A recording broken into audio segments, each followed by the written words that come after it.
So, Charlie, thank you so much for coming on the show. Where's the beard gone? Oh, well, my youngest son asked me if I would shave it.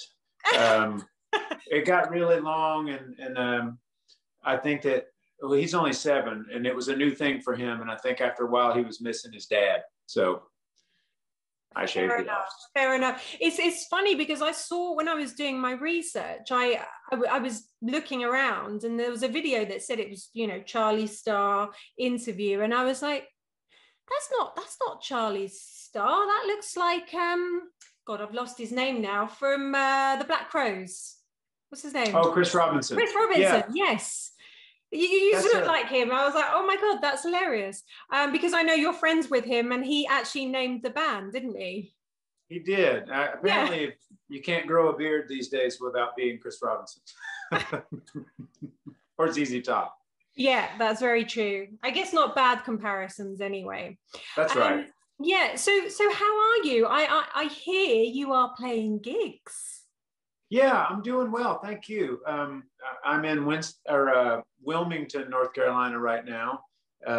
Myself and my buddy Benji Shanks are doing 3 acoustic shows, and it's great to get out of the house and feel normal. We've been lucky and been able to do a lot of that over the last few months, drive-ins, and we couldn't do it when it was cold. Although that's not true, we did play a couple that were really cold, and it's suffering to work. Yeah, how is that with, I guess it's not great for your vocals when it's too cold or too hot, but I'm guessing it's the same when your fingers are like freezing and you're trying to play a guitar. That must be quite tough. Yeah, I have a hard enough time playing the guitar when my fingers are warm, so the cold doesn't help. That's a lie. You're a very good guitarist. So I like to ask everyone that comes on the show, why guitar? Well, when I was a little kid, my dad played guitar every day. He's a bluegrass lover, and a lover of songs, of folk songs and traditional songs, and so he's responsible for my obsession with it, because I got to see it up close and personal from birth. And I wanted to do that. I thought it was just the most fantastic thing in the world that he could just start strumming a song and singing it. And I was like, that's my hero. So it's his fault. And so can you remember the first time you picked up one? Like how old you were? I'm not really sure. I was a small child, I would say. I remember him, if I was too little to be banging around his big guitar, and I would knock it against a chair or something. And he would go, oh, whoa, whoa, whoa, whoa, let me see that. Let me have that. And then when I was about 6, he bought me a little nylon string guitar of my own that I could, destroy. But I didn't. I loved it. I cherished it. So did you have lessons then? My dad taught me just like G, C, and D. And then I think he could see that I wanted more. And so he taught me sort of the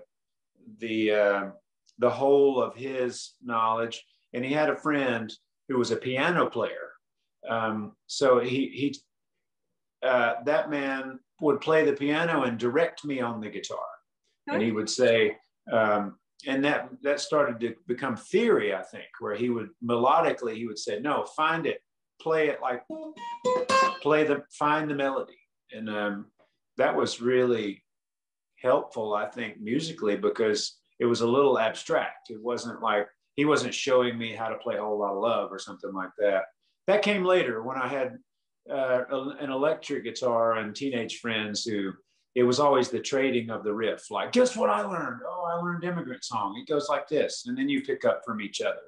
Oh, right. Okay. But I guess that's really valuable. Like you said, where in a way he was teaching you to play by ear. So then when you were listening to the records that you love, Zeppelin, etc., you were already well trained to just listen to what was going on, which is, that's half the battle, isn't it? I think, just to be able to. I think so. I was really enthralled with what he did on the piano. He played this gospel kind of boogie woogie Jerry Lee Lewis kind of piano thing. And I would find myself in his music room thinking, I don't want to play this. I want you to show me how to do that.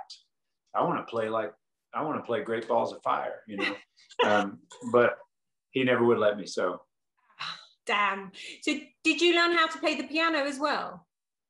No, just a few little things. And I love that. Our piano player, Brandon, I've asked him many times, I'm like, show me this Ray Charles lick, you know, then, yeah. And he will, but I can tell sometimes that he's like, will you go get your instrument, please? I'm trying to work over here.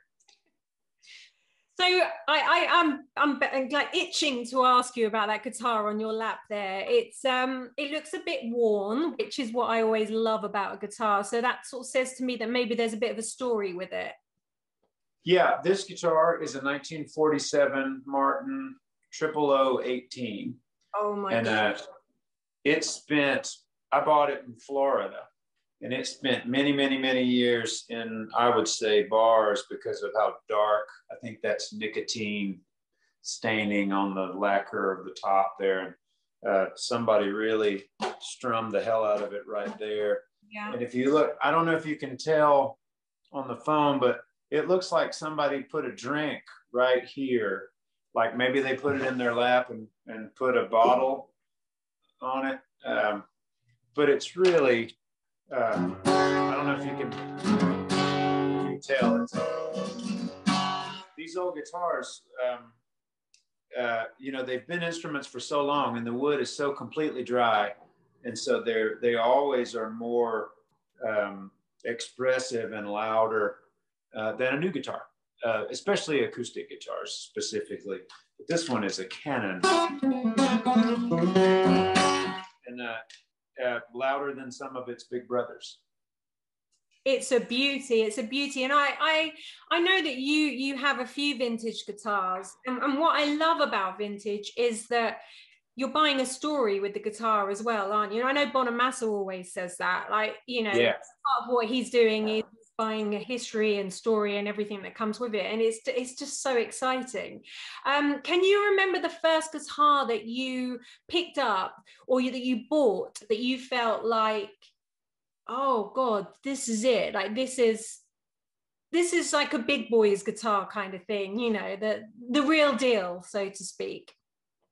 Yes, it was 1993 or so, and I had just moved to Atlanta from a small town that I grew up in, which was about 85 miles southwest of Atlanta.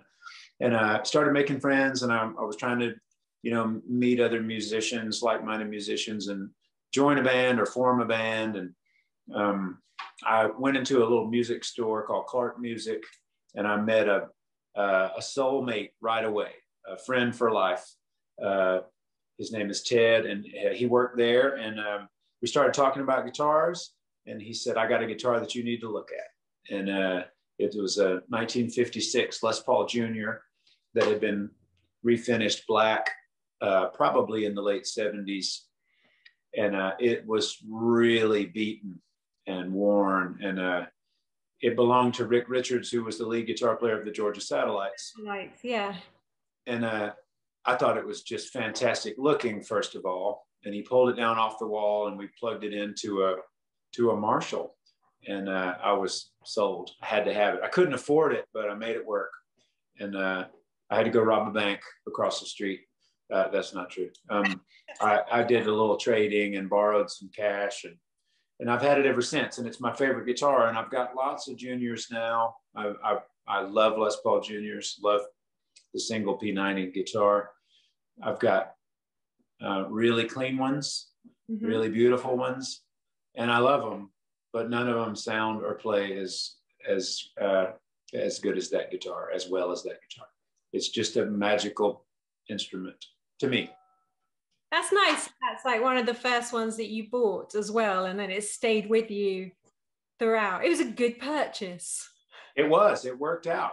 I remember at the time thinking, because it was like $650 or something like that, and I thought, oh God, where am I going to get $650? You know? Yeah. And I thought that was so much money. And you know, a junior today a tobacco single cut junior, you might get $8,500 for it. So it's insanity. But I had a few other vintage guitars around that time too, and none of them felt like you mentioned it earlier about the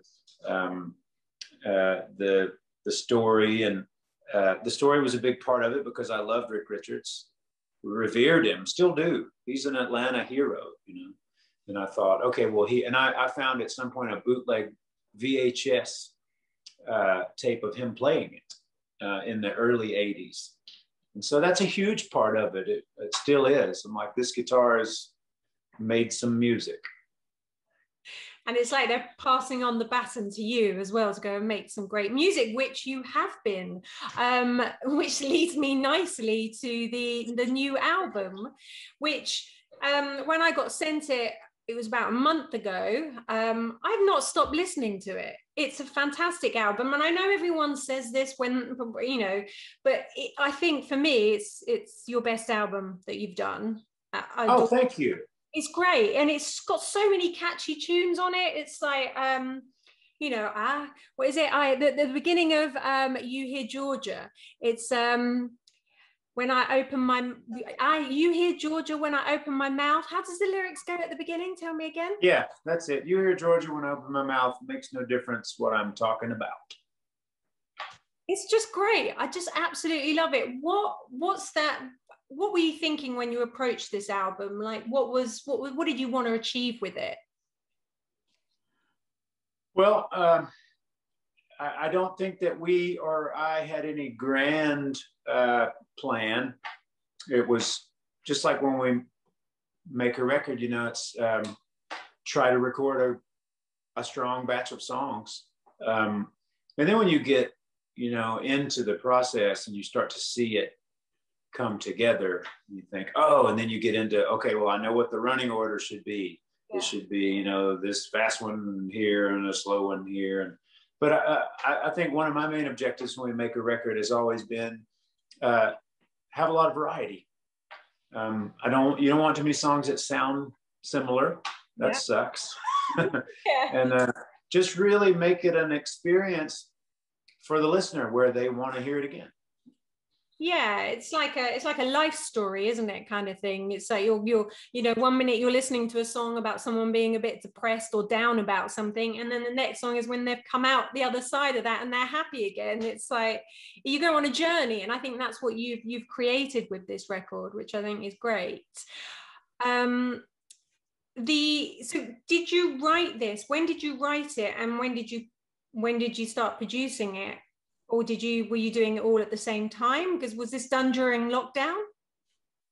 Well, a lot of the songs were written during lockdown. A few of them weren't. They were from a bit before when we were still actually touring. And we had planned, you know, to go into the studio with Dave Cobb in March of 2020. And so it was not possible. So we pushed it back. But some of my favorite songs on it were written during lockdown, which I bet that's the story around the world. I bet we're going to hear tons and tons of songs and albums from you, and a lot of collaborations. There are a lot of collaborations on this record as far as songwriting, and even, you know, with Warren Haynes and Jamie Johnson on the record. And so that was pretty important, I think, during the process. Was like, oh, well, I even had some songs that I thought that we would record that kind of got pushed out of the way because some of these others appeared thanks to quarantine. So yeah, and then we recorded it and mixed it in 10 days. Really? Okay. Wow, that's quick, isn't it? I would have thought that maybe you would have spent longer on it just because you had the luxury for the first time ever, but that's great. Well, we didn't. I really thought we were gonna, and then thanks to lockdown, and, you know, Dave Cobb and I were speaking on the phone, and he said, we can't start yet. It's too scary here, you know. And so we kept pushing the start date back further and further. And then finally, we were even talking about, okay, let's just put it on hold indefinitely and see what happens. And then he called back and said, hey, you know, Dave Cobb is a very busy guy. So he said, if we start on this date, we'll have 10 days to make a record. Do you think we can do that? I said, I think we can. So that's what we did. And did you, and obviously it was the first time that you'd worked with Dave Cobb as well. Yes. Why did you decide on Dave, and was it different? Obviously he has a different way of working maybe to the other producers that you've worked with. I mean, you self-produce quite a lot of your albums anyway, don't you? Yeah. Well, I've been speaking with Dave for a few years, and we had been toying with the idea of making a record. And I love his work. I mean, it seems to me every record he produces is brilliant. So it was really easy. He was an easy choice. I mean, you know, he's, but not so easy to get. He's been so busy. So the last couple of years, it's like, I can't, you know, and which, that's fine. I mean, you know, we just made records ourselves, but this time we really, I would say that we agreed this is the time, you know. And as far as the way that he works, we made a record with Brendan O'Brien a few years ago, and I hope Dave doesn't mind. They're very similar. They're very fast and passionate, and they really are in there with you. There's never, you know what, I gotta leave. Why don't you guys go ahead and do this, and I'll check it when I get back. None of that kind of shit. He's hands-on. And Dave, you know, it's old school. There's no click, there's no auto-tune, it's real organic music. And I caught myself, you know, I think we all can turn into perfectionists when we're doing this, you know, when we're making records, and, oh, I can do that better, or, oh, let's fix that. That's a little sloppy. And Dave is the type of guy who's like, no, don't do that. Rock and roll's not perfect. Think about the aspects that you love so much about Stones records, and even like Sgt. Pepper. The little imperfections they give it so much character. So let it breathe, let it live. I mean, if you think about Exile on Main Street is a prime example of that, isn't it? It's a wonderful, it's sloppy, but it's wonderful sloppy. It's got flaws in it which you just adore, you know. Yeah, it's right. He's right with that for sure. So did you mention like some of your favorite songs? What songs are your favorite on the record? Well, I really like All Rise Again, which is a collaboration with Warren Haynes. Yes. And he and I wrote that over the phone when it was late at night. Warren's a night owl, and we were talking one day before we wrote the song, and he said, I've written so many songs because I can't go anywhere. You know, there's nothing else to do but work. I said, yeah, me too. And he said, let's do one together. I said, I would love to, you know, what an honor. And we did. And it was not, the two songs I didn't make a demo or anything for the record. It was that one and You Hear Georgia. Okay. And it was really spontaneous in the studio. The band had never played those two songs. There was no rehearsal. It was basically, I grabbed the guitar and said, it goes like this. And everybody started to play. We have a little video footage of us kind of arranging, you know, one of them at least. And it's been a long time since we did that, because usually we're very prepared. We have a batch of songs. We go in and rehearse them, and because time is money and studios are expensive, you know. But this was really great. It felt like a Bob Dylan session or something, except I was willing to explain what the chord changes were. You're not as evil as Bob, yeah. Right. One of the songs that I adore on the album is Old Enough to Know. It's like, it's just a really beautiful, you can really hear all the lyrics. You've got that little slide going on. Who did the slide on it? Benji Shanks. Okay. Right, who you're touring with right now? Yeah, and that song was first of all, that song is completely live. There's no overdub. The vocal is live, everything's live. And it was this guitar. Oh, well, okay. That's like, is there any way you could play like a smidging of it?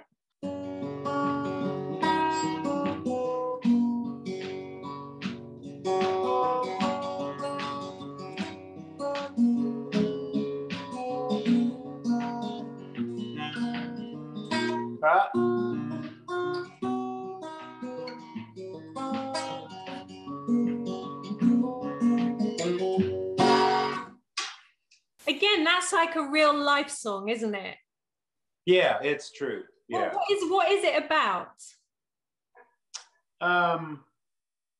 Well, things that you figure out on your own, as you travel through life. The important stuff, like, hey, you know what? Don't do that because you're going to regret it. But then you go into the morning side, which is, a bit dirtier and edgier, and you've got this kind of, obviously it's you and Paul on the guitar together, you've got this kind of Allman and Dickie Betts sort of moment in there, and it's like, yeah, I just love how the two sit next to each other on the album. I thought you positioned those wonderfully. Thank you very much. What is Morningside about?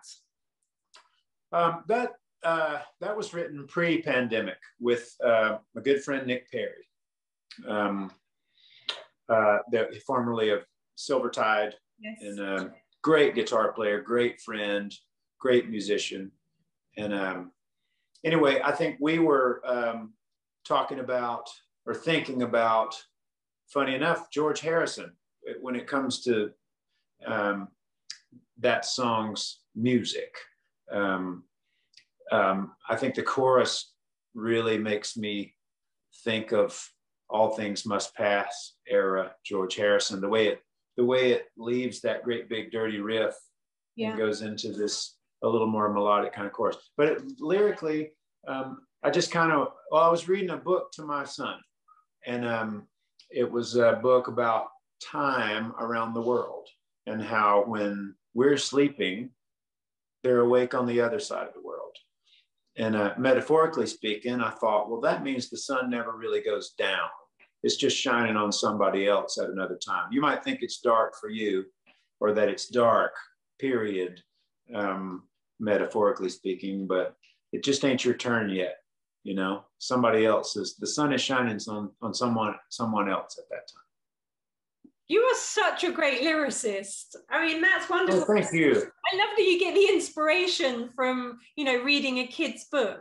It's great. And I know that that boggles kids' minds, doesn't it? That when they think that, because I know when I've called my daughter and I've been in LA and I'm like, but it's morning here. And they're like, but it's nighttime.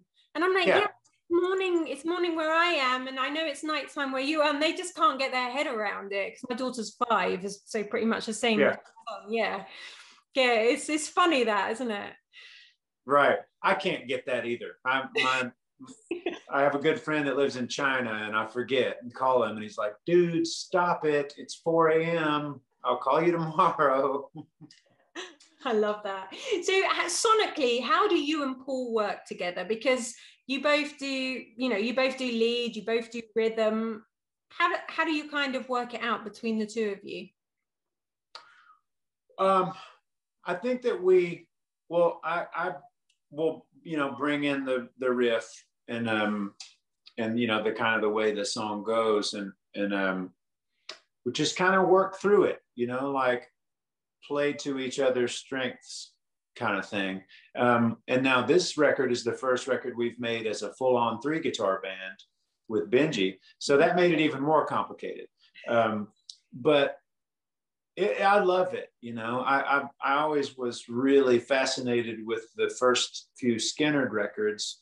Well, especially the second and the third one, because those are the only 2 really true 3-guitar records from the first lineup.